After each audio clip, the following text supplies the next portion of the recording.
네, 안녕하세요. 현재 시각 2026년 6월 22일이고 영상 시작하도록 하겠습니다. 네, 먼저 코스피가 결국 9천을 찍었습니다. 정말 축하드리고, 근데 주식시장은 심리가 들어가기 때문에 저는 코스피는 결국 10,000포인트를 찍을 거라고 보고 있어요. 꼭 이런 의미 있는 숫자는 찍어주더라고요. 근데 항상 이런 의미 있는 숫자를 찍고 폭락이 오는 경우가 많았어요. 예를 들면은 비트코인 경우를 봤을 때 비트코인도 10만을 찍어주는 순간 바로 5%, 30% 폭락이 왔었죠.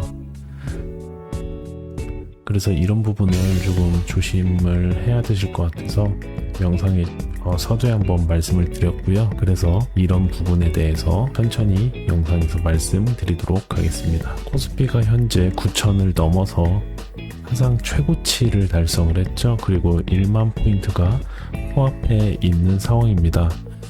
현재까지 외국인이 매수를 지속하다 9천이 넘어가는 순간부터 엄청난 매도세를 보였고, 그걸 다 개미들이 받아내고 있죠. 그리고 비트코인의 경우는 지금 고점 대비 누적 하락이 50% 정도가 되고 있습니다. 그리고 이번 주 6월 25일 새벽 5시 30분에 MSCI 시장 분류 발표가 있어요. 한국이 선진국 지수 워치리스트에 들어갈 수 있다는 기대감으로 그동안 외국인이 엄청난 매수세를 보여줬지만 현재는 외국인은 순매도하고 있고 그 물량들을 개인이 받고 있는 추세입니다. 결국은 현재 상황은 코스피 1만 포인트 기대감이 확산되고 있고, 제가 서두에 말씀드렸듯이 이런 의미 있는 숫자들은 찍어주고 갈 확률이 높다는 점 확인하시면 되겠습니다.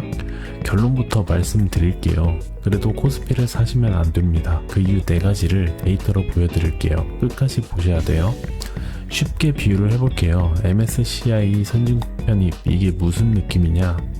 명문대 합격 발표 같은 거예요. 한국 증시가 드디어 선진국 학교 입학한다는 거예요. 호재 맞아요, 분명히. 근데 여기 함정이 있어요. 합격 발표 직전이 가장 비싼 가격이에요. 발표나는 순간 기대감은 이미 반영된 거고, 막상 입학하면 적응기가 옵니다. 신흥국 지수에서 빠지면서 그쪽 자금은 나가고, 선진국 지수에서는 신입생 비중이 작아요. 그래서 입학 직후에 오히려 주가가 빠진 사례가 있습니다.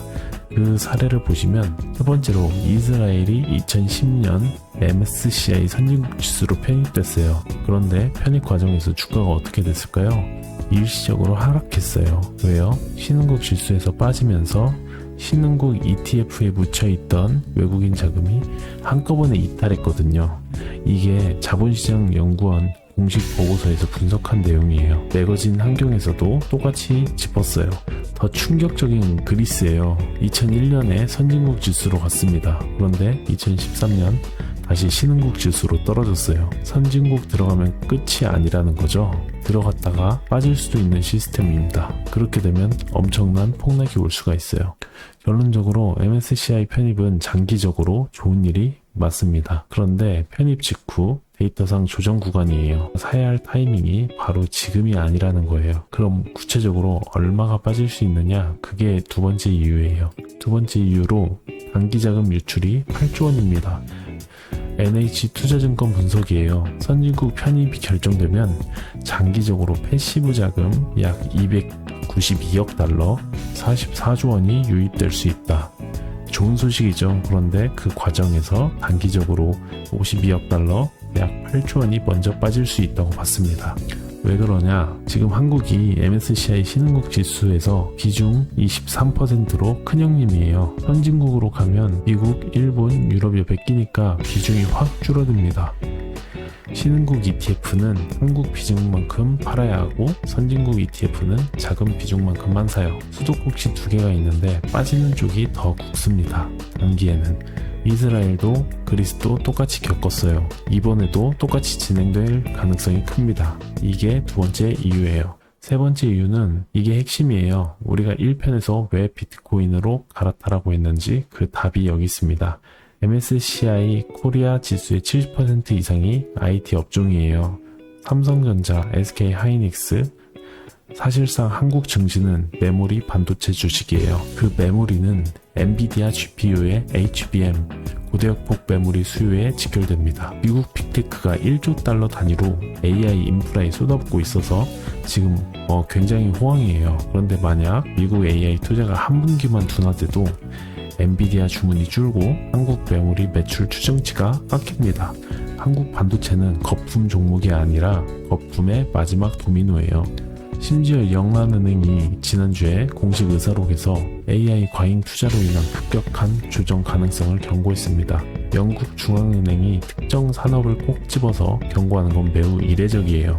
지금 코스피를 사신다는 건 사실상 미국 AI 거품을 한 번 더 사는 겁니다. 우리가 1편에서 주식에서 비트코인으로 갈아타려고 한 진짜 이유가 이거였어요. 네 번째 이유는 사람들이 가장 많이 오해하는 부분이에요. 6월 25일에 발표가 편입 결정이 아닙니다. 잘 들으세요. 워치리스트, 한국말로 관찰 대상국 등재 여부가 결정될 뿐이에요. 워치리스트 들어간 다음에 1년 이상 관찰을 거쳐서 2028년에 편입이 결정나고 2029년에 실제 편입됩니다. 증권가 컨센서스가 그래요. 그러니까 6월 25일 워치리스트 등재돼도 실제 자금이 들어오는 건 3년 뒤의 일이에요. 그런데 시장은 그걸 미리 다 사놨습니다. 한국 증시 시가총액이 지난 1년간 약 3배 폭증해서 4조 4천억 달러까지 갔어요. 한때 인도도 제치고 세계 6위까지 갔고요. 이게 다 MSCI 기대감 한 줄로 반영된 거예요. 호재가 발표되는 순간 호재는 끝납니다. 주식시장의 오래된 격언이죠. 정리하면 역사가 일시 하락을 보여주고 8조 단기 유출이 예고되어 있고 코스피의 70%가 미국 AI 거품에 묶여 있고 호재는 이미 다 반영됐다. 그럼 우린 뭘 해야 할까요? 답은 늘 같습니다. 리밸런싱이에요. 모두가 코스피 1만 포인트라고 외칠 때 빠져나올 때입니다. 환호장에 끝까지 남아있는 사람이 항상 마지막 폭탄을 받거든요. 지금 한국 주식 비중을 줄이고 다른 자산으로 옮겨놓을 마지막 구간일 수도 있습니다. 그래서 비트코인은 마이너스 52%, 공포 탐욕지수 11, 과거 사이클에서 정확히 이 구간이 바닥이었어요.